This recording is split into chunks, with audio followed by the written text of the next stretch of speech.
Hello all, I am Mr. Flamingo Reviews and welcome to a Mr. Flamingo Talks, where today we will be talking about the concept of foreign film. Why the concept of foreign film? Well, this has come off the rails of watching Godzilla Minus One, review coming soon. And I just want to look at the idea of the foreign film, because there are certain aspects of it that I have learned I've underappreciated. The focus of this is the fact that Godzilla Minus One is a foreign film, and looking at it from that guise, I've realized I have not appreciated media in general outside of the American atmosphere. Foreign film, let me get a little broader. Foreign media in general, because I will look at an anime and I will watch it in dub, which for people that don't know, so like my dad, when they change the voice work to be in English. And I do it because I'm like, well, this is very convenient for me. But I realize some people don't do that because you don't get the raw initial performance that was given for the, like, let's say Japanese, that was given for the Japanese world in general, because it was Godzilla or like Dragon Ball Z or Pokemon. They are Japanese-based products. The Japanese voices come first. And there's a lot of gumption I know. Behind their performance that like gets changed when you have a different voice actor step in. And I mean, I don't know. Godzilla Minus One just really made me think, you know? What do you think? Because I know you like to watch, you're more of a subtitle kind of guy. I'm a mix. I'm both. I watch it. I don't. When it comes to like anime, it's not like I'm the biggest viewer of anime, but like some do get recommended to me that I do actually check out. I initially like to watch them in English, and then as I get hooked, I start getting impatient for the English dub. So I watch it Japanese with English subtitles. Besides that,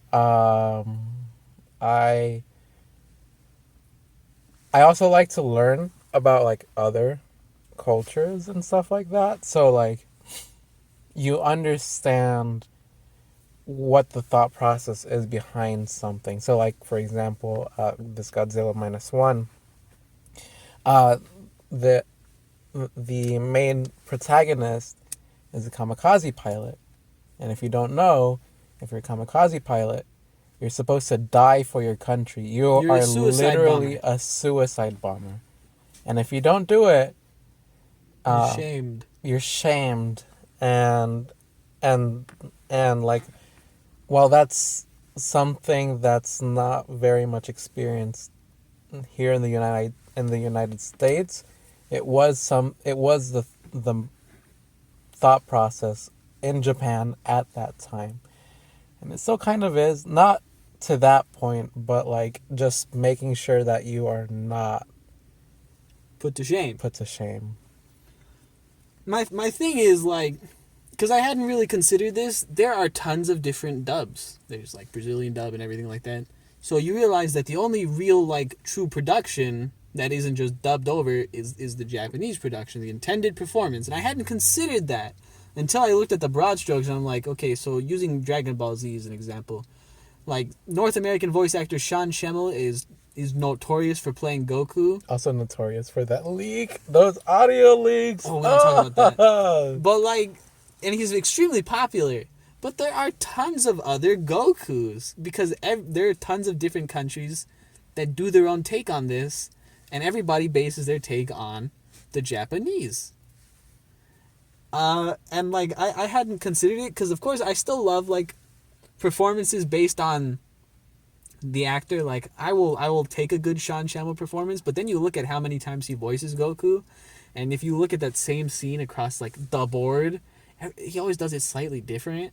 So you'll never get the same thing twice. But I just know like the performance and the energy that the Japanese voice actress for Goku puts forward is always like true to the character. And I've never viewed it like that until recently. So I mean, Godzilla minus one really opened my eyes to that concept, and I might actually go back and check out some things in their originally intended like audio, which is different for me. And I mean, I don't know.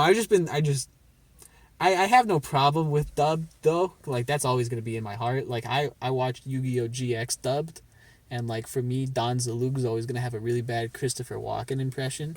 That's it for me. But I can see that there's intended performances behind it, and like I don't know. It's all about energy. Also, since a foreign film doesn't necessarily have to be in a different language, maybe you can take a foreign film from England, where the primary language is English. You look at, I watched during Halloween. I watched Shaun of the Dead. Great film. Great film. A lot of dry humor.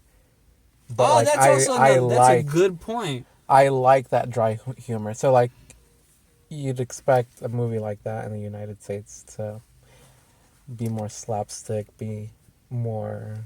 I don't know how to describe it. How would you describe that kind of humor? It's dry humor. It's the Brit humor. That's what they call it. Yeah. Like for Americans, our comedy leans more so on like slapstick or sometimes like just mostly just slapstick humor, which is fine. I mean, there's nothing wrong with a good slapstick comedy, but there's also something so entertaining about British humor that like we don't have. But yeah, that's a good point. A lot of foreign media. I guess the biggest foreign media I've appreciated outside of the obvious like Pokemon or Yu-Gi-Oh! That I've talked about on the channel is like Doctor Who, right? Doctor Who is foreign media, but it's massive. Absolutely massive. That's all a bunch of British people. British people. You want oi mate, you want a cup of tea? And I don't know. I feel like I've got to really open my eyes to things a bit more. Like, there's just room for. What I'm trying to get at the bottom line is like, what Mr. Flamingo's talking about here. What really grinds his gears is not having an open mind. Consume more media. Consume physical media too. Buy movies, buy box sets, because the more we stream, the more they get rid of physical media. And the more they get rid of physical media, the more we no longer own things.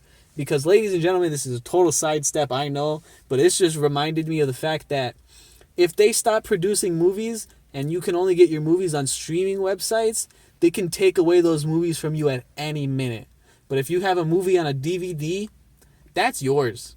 That is physically yours. The more they take that away from us, the more we are screwed. Because if we cannot get physical media anymore, one, that puts out a bunch of jobs because people have to burn those DVDs and make those discs and what have you. Two, that gets rid of physical media and that lets big corporations control, because stuff like Disney, ladies and gentlemen, there was a Willow TV show, like a Disney Plus show that came out, gone. They just got rid of it. Right? You'll never see it. It's gone. Disney also stopped producing physical media in Australia recently. I believe most parts of Australia don't have access to fast internet. And just now they have to pay a subscription. To watch Disney media every month instead of buying that one movie they really like and watching it as many times as they want. That's what I'm going to end it on. Buy physical media. And now, unless I don't add it, ladies and gentlemen, I present to you my ranking of Pokemon stuff. Thank you. This is bits for Mr. Flamingo tier lists Pokemon starters that I'm intending to try and take a crack at for a while. Mudkip. So I heard you like Mudkip. What do you think about that meme? I love Mudkip. What do you think about Charizard? I prefer Blastoise. You think Blastoise would subscribe to Mr. Flamingo reviews? Yes. I agree with you. You like Pokemon starters? I always run a starter to the end. Yes. Who did you run in the Brilliant Diamond Shining Pearl? You ran Infernape. Yes, I did. Your Infernape got absolutely demolished. One of the, I tend to lean on water starters. Water and grass is my route. But actually, now that I think about it, Gen 1 Squirtle, Gen 2 You'd go Cyndaquil? Cyndaquil. Gen 2 I was a Totodile guy. Gen 3 Mudkip. Easy. Gen 4 Infernape. But I respect Piplup, and I respect Turtwig, Torterra. Turtwig, yes. Okay. You didn't get to them, but Gen 5, what did you think of them? They were the Snivy, Oshawott, and Tepig line. I don't know who I would have chosen. I liked Snivy. Snivy was my guy.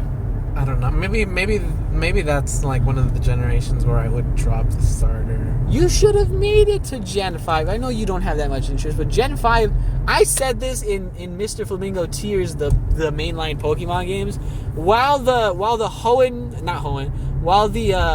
Gen 2 remakes were like the pinnacle in terms of playing, in terms of quality, Gen 5, that final Black 2, White 2, was the perfect way to end, because that was the top of the DS Pokemon chain. Maybe, I can see that. That was like, in terms of just like playthrough, you're like, everything's fast moving, everything looks great, everything is fun. I can see that, yeah. I probably would just abandon the starters. Gen 2 remakes were the pinnacle of just Pokemon in general, though, to be honest. What's Gen 6? Frogadier or Froakie. I'll cut this because you're gonna do that.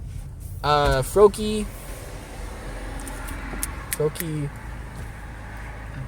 Chestnut. What was it called? Star 160518. Star 160518. Okay. Chestnut. Well, the guy with the green hat. Froakie, the guy with the green hat. Fennekin. Fennekin's a fox, right? Fennekin's the fox. Probably go with the grass type.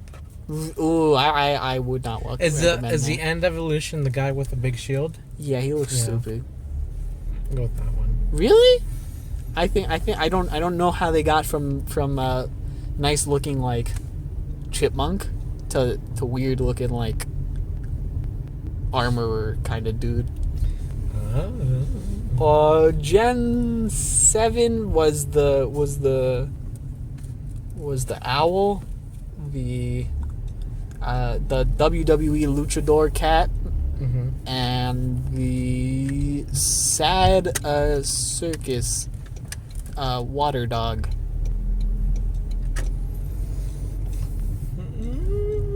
I like the owl. The owl was what I went with. I don't know who I would have chosen. The next one, 8.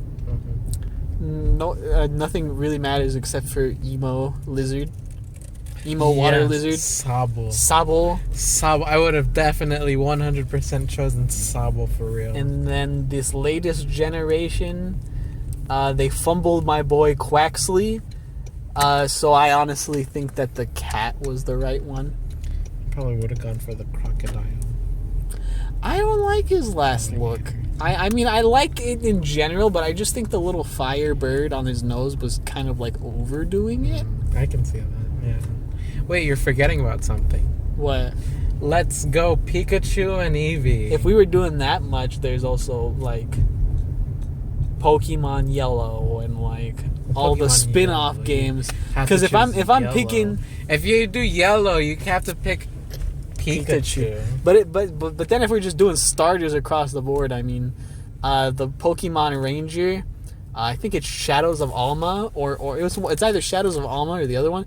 I love me some Ukulele Pichu.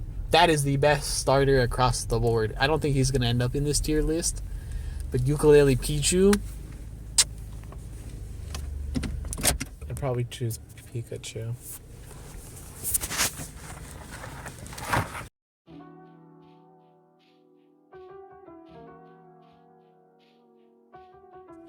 One of my bosses looks like Joe Pesci.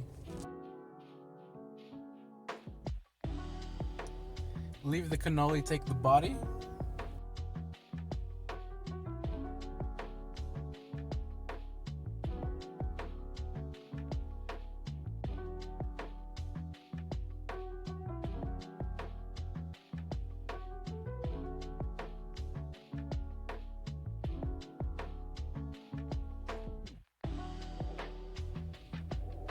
Leave the body, take the cannoli.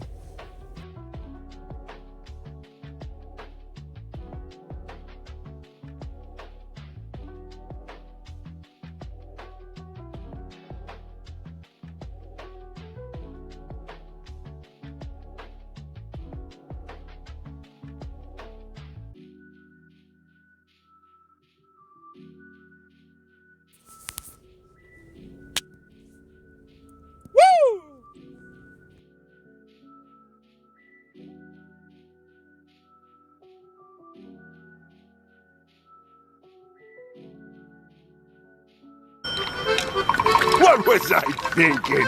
I ain't old, huh? Don't worry, Pops. We're almost across the street. Hey, get away from me. I don't need no snot.